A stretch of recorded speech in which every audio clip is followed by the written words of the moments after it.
Dan tanpa banyak basa-basi lagi, yuk kita langsung cek this out aja kelanjutan alur ceritanya.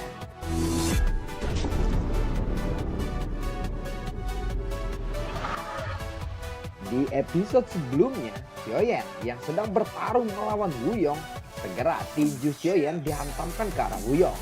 Begitupun Wuyong, dia dengan sungguh-sungguh menghantamkan tinjunya kepada Xiaoyan.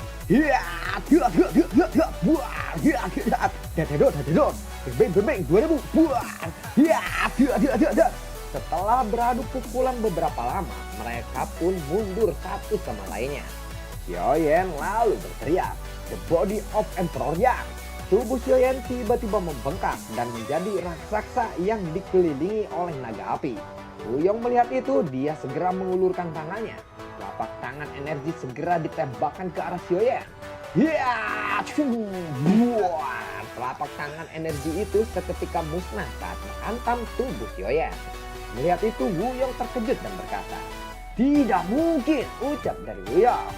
Xiaoyan segera mengulurkan tangannya dan berteriak, "Dantian made the plan." Telapak tangan energi yang besar segera ditembakkan ke arah Wuyong.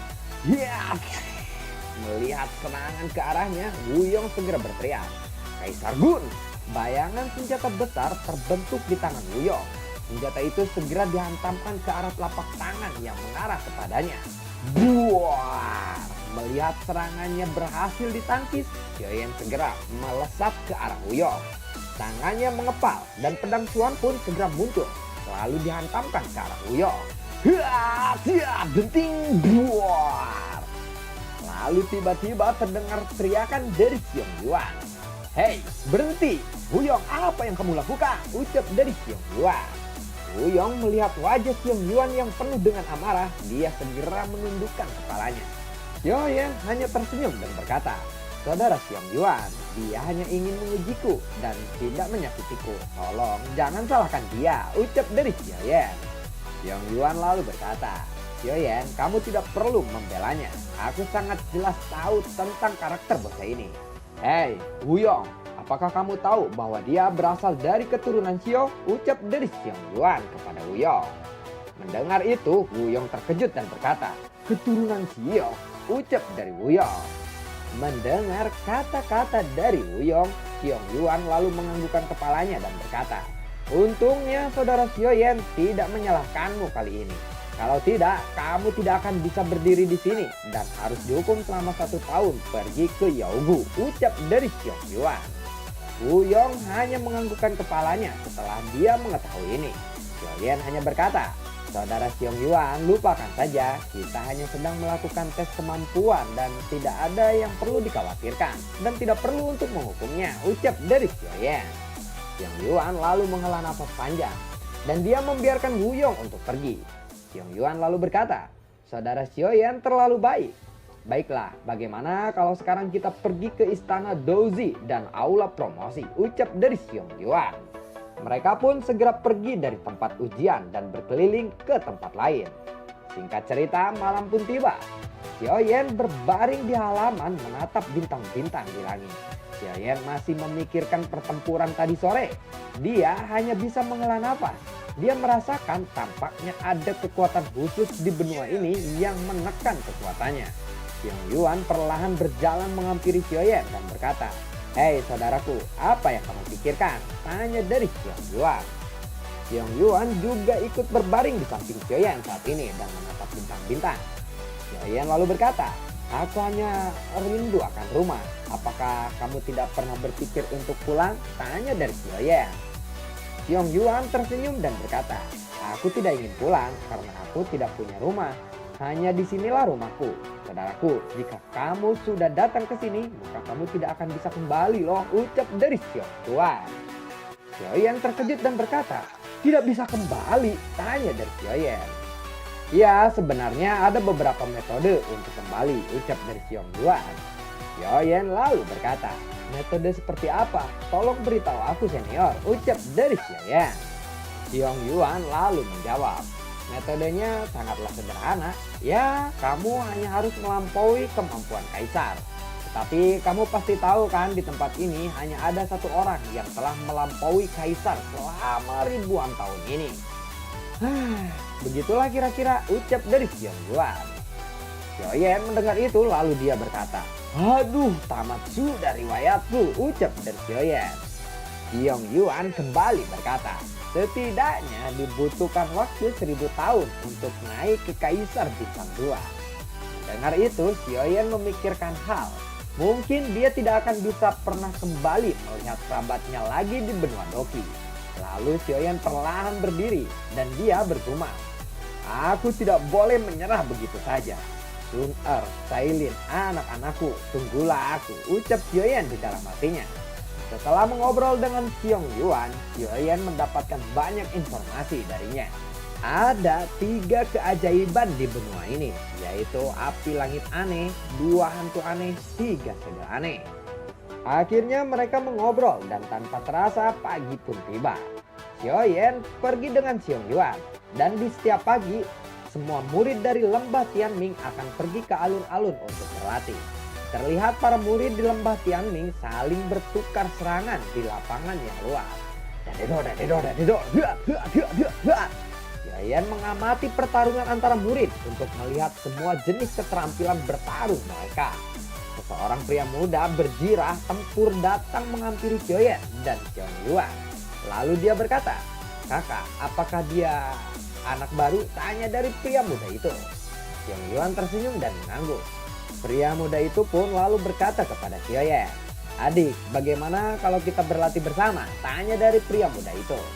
Xiong Yuan lalu berkata, "Sudah aku bilang, jangan menggertak pendatang baru. Cepat pergi cari lawan yang lain," ucap dari Xiong Yuan. Xiaoyan tersenyum dan berkata, "Saudara Xiong Yuan, jangan begitu, karena dia sudah mengajakku. Aku tidak boleh untuk mengecewakannya," ucap dari Xiaoyan. Xiong Yuan lalu berkata, "Ya sudahlah, silahkan. Oh ya, namanya adalah Mu Fei," ucap dari Xiong Yuan kepada Xiaoyan. Xiaoyan lalu mengangguk dan berkata, "Mohon kerjasamanya saudara Mu Fei," ucap dari Xiaoyan. Mendengar itu, Mu Fei hanya tersenyum. Xiaoyan diam-diam menyebarkan kekuatan spiritualnya. Kekuatan spiritual merah muda melonjak membungkus tubuh Mu Fei. Mu Fei lalu berteriak, "Bersiaplah," ucap dari Mu Fei. Mu Fei segera mengepalkan tangannya. Tinju energi segera ditembakkan ke arah Xiaoyan. Hiya! Buar! Tubuh Xiaoyan tiba-tiba menghilang dan muncul di belakang Mu Fei. Xiaoyan segera melesat ke arah Mu Fei. Tinjunya lalu diarahkan ke arah Mu Fei. Hiya! Buar! Mu Fei segera melompat ke udara. Tangannya kembali mengepal. Tinjunya segera dihantamkan ke arah Xiaoyan.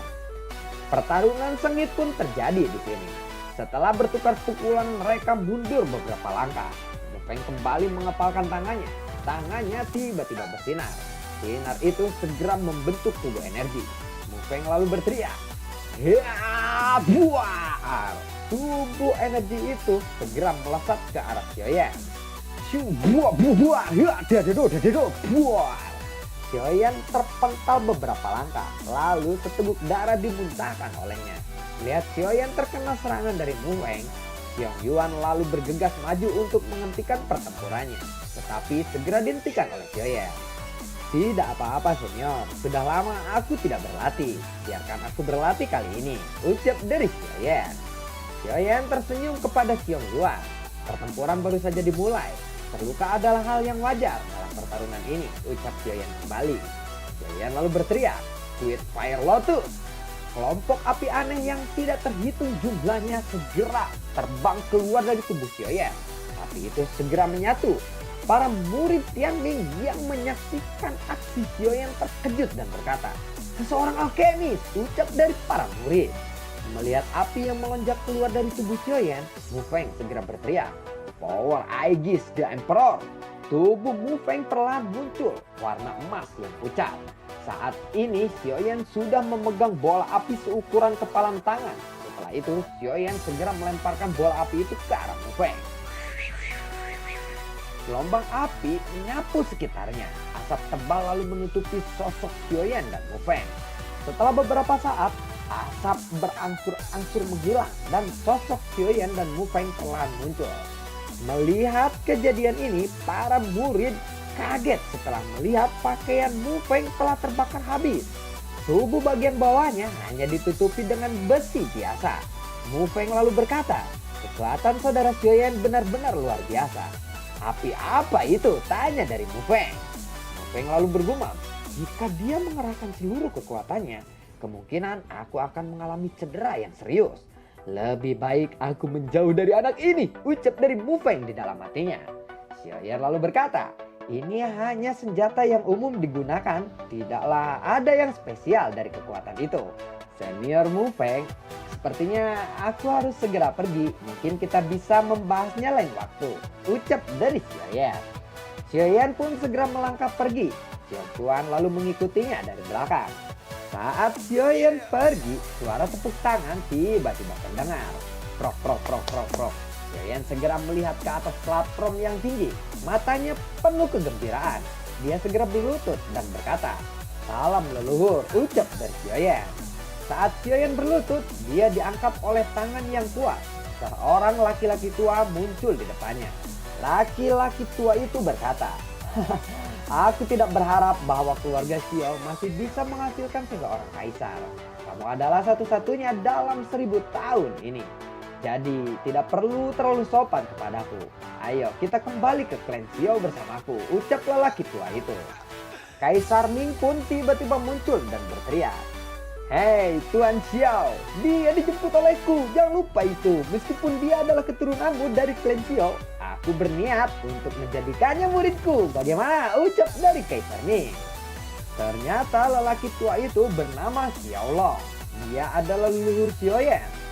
Xiao Long lalu berkata kepada Kaisar Ming, dia memang dari keluarga Xiao dan aku hanya memintamu untuk menjemputnya, bukan menjadikannya muridmu. Hah, Xiaoyan, ayo kita pergi, ucap dari Xiao Long.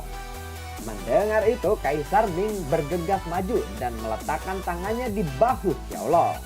Dia lalu berkata, hei teman, janganlah begitu. Bagaimana kalau kita membiarkan Xiaoyan untuk memilih, ha? Bagaimana? Ucap dari Kaisar Ming. Xiao Long lalu berkata, baiklah kalau begitu, karena aku pikir kita adalah teman lama juga, maka aku akan memberikanmu kompensasi. Biarkan Xiaoyan untuk memutuskannya sendiri, oke? Bagaimana? Ucap dari Xiao Long. Xiaoyan tersenyum dan berkata, aku akan menjadi murid Kaisar Ming sekaligus keluarga Xiao, ucap dari Xiaoyan. Kaisar Ming mendengar itu, dia lalu menghela nafas lega dan berkata, baiklah, sudah diputuskan, Xiaoyan akan menjadi murid Tian Ming kali ini, ucap dari Kaisar Ming. Kaisar Ming lalu mengambil batu biru kerajaan dari tubuhnya dan menyerahkannya kepada Xiaoyan. Xiao Long lalu berkata, Ming, kamu benar-benar bersedia memberikan kompas itu kepadanya? Itu sangatlah luar biasa, ucap dari Xiao Long. Kaisar Ming lalu berkata, apakah kamu bermaksud untuk merendahkanku kali ini? Bukankah aku juga memberimu kompas seperti ini dulu? Ucap dari Kaisar Ming. Hei, punyaku sepertinya tidak bagus. Yang kamu berikan kepadanya lebih bagus dari punyaku. Ternyata kamu pilih kasih ya kali ini. Hahaha, ucap dari Xiao Long. Jika kamu tidak menyukainya, balikan saja kepadaku, ucap dari Kaisar Ming. Kompas ini sudah menjadi milikku, kenapa aku harus mengembalikannya kepadamu, ucap dari Xiao Long. Kali ini Kaisar Ming tidak mempedulikan Xiao Long. Dia menoleh ke arah Xiaoyan yang sedang kebingungan dengan batu giok itu. Dia lalu berkata, Xiaoyan, aku akan memberitahumu cara menggunakan kompas ini, ucap dari Kaisar Ming. Kaisar Ming lalu mengambil batu dari tangan Xiaoyan dan berkata, batu ini sangatlah berharga. Murid biasa lembah Tian Ming tidak akan memilikinya. Batu ini disebut kompasdi.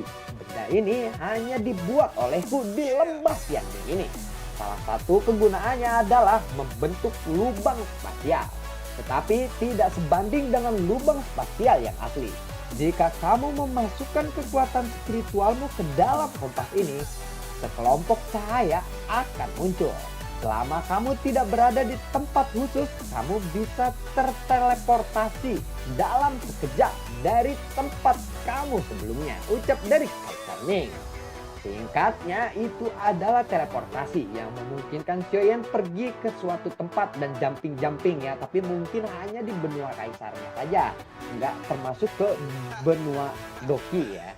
Lanjut, Xiaoyan lalu mengangguk dan berkata, Aku akan mengingatnya baik-baik. Dan terima kasih Kaisar Ming, ucap dari Xiaoyan. Kaisar Ming segera mengembalikan kompas itu kepada Xiaoyan. Xiaoyan dengan cepat memasukkannya ke dalam cincin penyimpanan. Sementara itu Xiaolong lalu berkata, baiklah, kita harus pergi sekarang. Masih ada banyak hal yang harus dilakukanmu kali ini, ucap dari Xiaolong. Xiaolong lalu melambaikan tangannya. Kemudian kelas spasial pun terbentuk. Xiaoyan dia mengangguk dan dia membungkuk hormat kepada Kaisar Ming. Setelah itu mengikuti Xiaolong masuk ke kelas spasial itu. Mereka pun segera menghilang dari hadapan Kaisar Ming. Xiaolong lalu bertanya kepada Xiaoyan, api apa yang kamu gunakan tadi? Tanya dari Xiaolong. Xiaoyan lalu berkata, itu adalah jenis api yang berasal dari tempatku. Api itu disebut api surgawi, ucap dari Xiaoyan. Xiaolong segera meraih lengan Xiaoyan dan mengamatinya. Xiaolong lalu berkata, benarkah itu api surgawi? Ucap dari Xiaolong. Xiaoyan segera bertanya, apakah ada yang salah? Tanya dari Xiaoyan. Api surgawi ya, bagaimana dunia semacam itu bisa menghasilkan api dengan kekuatan seperti itu? Tanya dari Xiaolong. Xiaoyan lalu berkata, bukankah apiku terintegrasi dari energi langit dan bumi? Ucap dari Xiaoyan. Ya, api yang ada di tubuhmu memang sebenarnya adalah api dari benua ini. Tetapi kekuatannya sudah dikurangi, ucap dari Xiaolong. Tubuh Xiaoyan tiba-tiba bergetar saat mendengar api yang di tubuhnya sebenarnya sudah dikurangi kekuatannya.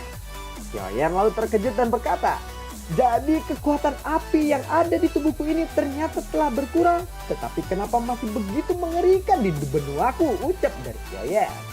Xiaolong lalu mengulurkan tangannya. Terlihat bekas luka bakar yang besar. Xiaolong lalu berkata, ini adalah bekas luka yang disebabkan oleh apimu. Api yang ada di tanganmu saat ini asalnya hanya ada satu. Api itu disebut Tianhao oleh benua Kaisar Dou. Dan api surgawi di tanganmu itu sebenarnya memang milik keluarga Xiao yang berada di peringkat pertama dari peringkat 20 besar. Dan setiap orang yang berada di peringkat 20 besar memiliki api yang sama dengan yang kamu miliki. Ucap dari Xiaolong. Xiaoyan lalu bertanya, lalu kenapa api ini menjadi terbagi-bagi? Tanya dari Xiaoyan. Baiklah, kita bicarakan nanti saja jika sudah sampai. Pertama-tama kita akan menemui tetua kedua dulu dan aku akan memberitahumu setelah itu, ucap dari Xiaolong. Lalu tiba-tiba pintu keluar pun mulai terlihat. Dan bagaimanakah kelanjutan ceritanya? Nantikan komentar ya. Terima kasih dan semoga sehat selalu untuk kalian. Assalamualaikum dan dadah.